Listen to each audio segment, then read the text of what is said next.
Pai do Senhor, meus irmãos, tudo bem com vocês? Desde já eu peço que vocês deixem seu like, façam sua inscrição, acione o sininho para que já tem mais de 10 vídeos já produzidos.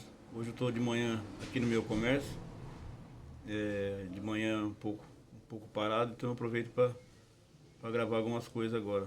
A Bíblia fala que o Evangelho tem que ser pregado a tempo e fora de tempo. Eu quero deixar um assunto muito interessante que poucas pessoas compreendem, que é como que surgiu o povo palestino atual, né? É um assunto muito interessante para saber o que está acontecendo hoje no Oriente Médio. E para saber o que acontece no presente, temos que voltar ao passado, né? Vemos que o povo filisteu, se for traduzir a palavra Filistina para Palestina, é a mesma palavra, né? Diferentes línguas, né? Então tem tudo a ver com os filisteus. O principal povo inimigo de Israel na época sempre foi os filisteus. Mas assim como os samaritanos que surgiu através de mistura de povos, né? O samaritano surgiu misturando os povos que vieram do cativeiro e os que ficaram durante a conquista de Nabucodonosor e a Síria, né? Por Samaria. Aí quando voltaram, o povo misturado se tornou o povo samaritano. Assim mesma coisa é os palestinos, né? Os palestinos surgiu através de mistura de povos, né? Na época, os filisteus eram um povo que tinha na terra, mas era misturado com outros povos, que um deles era os amalequitas. Os amalequitas, que surgiu de Amaleque, né? Neto de Esaú, e eles eram saqueadores do deserto, né? Ele não teve posse de terra na época, porque como ele era filho de uma prostituta de Filistina, né? Amaleque não recebeu herança de Esaú. Aí esses homens que eram filhos de outras mulheres, concubinas, não recebiam as bênçãos originais dos filhos originais, né? Recebiam os presentes e eram mandados embora, né? Para poder conquistar o que a sua sorte lhes daria, né? E Amaleque foi um desses aí. E Amaleque recebeu uma maldição que quando Moisés estava vindo, né? Tirando o povo do Egito para conquistar a terra prometida, o primeiro povo que veio contra o povo de Israel foi o povo amalequita. E Josué ali já era o capitão do exército de Israel, era um dos líderes do exército, e ele combateu contra os amalequitas e venceu. Foi a primeira vitória que Josué ganhou contra os inimigos de Israel. E Deus ali naquela passagem, Deus amaldiçoou Amaleque por eles terem vindo, né, de encontro com um povo cansado, um povo abatido um povo lá do Egito abatido, e mesmo assim ele vinha guerrear contra o povo de Deus. Então Deus prometeu para ele que nunca ele ia ganhar uma guerra, né, contra o povo de Israel. E mais para frente, para poder simplificar o vídeo, Saul, quando Deus mandou Saul acabar com todos os amalequitas, ele desobedeceu a ordem de Deus e poupou o rei Agag, mais as ovelhas, os bois, mais algumas pessoas lá. Aí Samuel ficou sabendo disso, foi e matou Agag na frente dele, né? E dizendo que Deus tinha tirado o reino de Saul. Mas mesmo Samuel matando Agag, sobrou ainda alguns descendentes. E aonde vamos ver o descendente de Agag?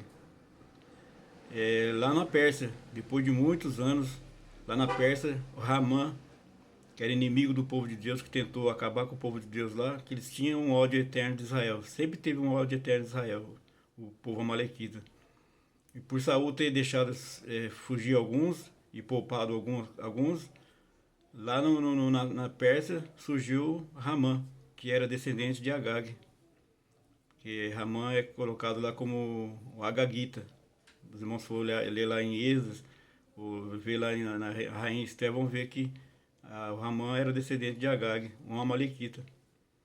E os judeus têm a genealogia todinha de quem era o Ramã. até chegar hoje. E onde que chegou? Chegou no povo malequita, que se misturaram com os filisteus da época e deu no que deu. Durante muitos anos eles ficaram na terra, sempre quando alguém conquistava a Palestina, deixava aquele povo ali, porque ele era um povo simples, né?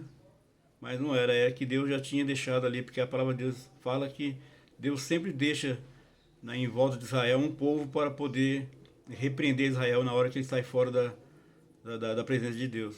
E o que está acontecendo agora é exatamente isso, né? Israel está completamente fora da presença do Senhor, tão longe de Deus, né? Desde Jesus Cristo, da morte de Jesus Cristo, que eles tiveram parte e falou que pronunciar com seus lábios que o sangue desse e caísse sobre ele e sobre seus descendentes. Então está acontecendo mais uma vez. Aconteceu em todas as histórias, né? Na história dos judeus sempre aconteceu as partes negativas por essa frase que eles falaram, né? Que o sangue desse, que era Jesus, que caia sobre nós e sobre nossos filhos. Então vemos que em todo o tempo a matança que os judeus teve sempre teve o próprio erro deles mesmos, né? Deus tem tido o povo de Israel como seu povo especial, mas somente os remanescentes serão salvos. Então, mais uma vez, agora na nossa época, os palestinos estão ali cutucando Israel, né? Dando problema para eles. E já faz 2 anos, agora 7 de outubro, vai fazer 2 anos que eles estão tentando acabar contra o inimigo e não conseguem. Sendo que no ano que eu nasci, em 1967, em 6 dias ganharam uma guerra, né? Porque há 58 anos atrás ele estava fazia pouco tempo que eles tinham ganhado a Palestina, o território de Israel novamente como um Estado de Israel. Então ele estava quebrantado, né? E quando o povo está quebrantado, eles oram a Deus e Deus responde. Mas quando o povo está longe de Deus, aí Deus tem que mandar alguém para poder vir contra eles, para que eles possam se achegar a Deus. E estar perto de Israel se achegar a Deus. Porque já fazia 2 anos, com toda a tecnologia que eles têm, com tudo, o armamento são a tecnologia mais avançada de todo mundo, né? Tem dinheiro, tem tudo, e não consegue vencer essa guerra. Porque eles estão tentando vencer essa guerra com a força dos seus braços. Enquanto eles não se renderem a Deus e se arrepender dos seus pecados, a vitória não vai acontecer. Porque, para quem não sabe, a Turquia e Israel, os dois primeiros países do Oriente Médio a, a ter em seu exército, né? Em seu exército o lesbianismo e o homossexualismo. Então, país nenhum no mundo tem, né? Muitos países têm, mas do Oriente Médio são os dois países que aderiram, né? E é isso, Deus não se agrada. É um pecado, Deus não agrada de nenhum pecado, mas isso aí cheira o mal às narinas do Senhor. Então, enquanto eles não se humilhar e se arrepender desse pecado tão grande que está afetando o próprio exército de Israel, porque Davi, quando ia buscar o Senhor, quando ia guerrear, ele orava, né? Se jejuava, fazia suas petições, se derramava na presença do Senhor para depois ir. Se o Senhor mandava ir, ele ia, senão... E hoje já Israel não faz mais isso, né? Não busca Deus de uma maneira fiel e o fim está perto, né? Que possa chegar esse fim para eles e para nós também, porque sabemos que a plenitude dos gentios já está chegando ao final também. E depois disso Israel será salvo, né? Israel vai se arrepender, vai purificar o seu exército, vai purificar a sua nação, aí o Senhor vai dar livramento para eles. Deus abençoe.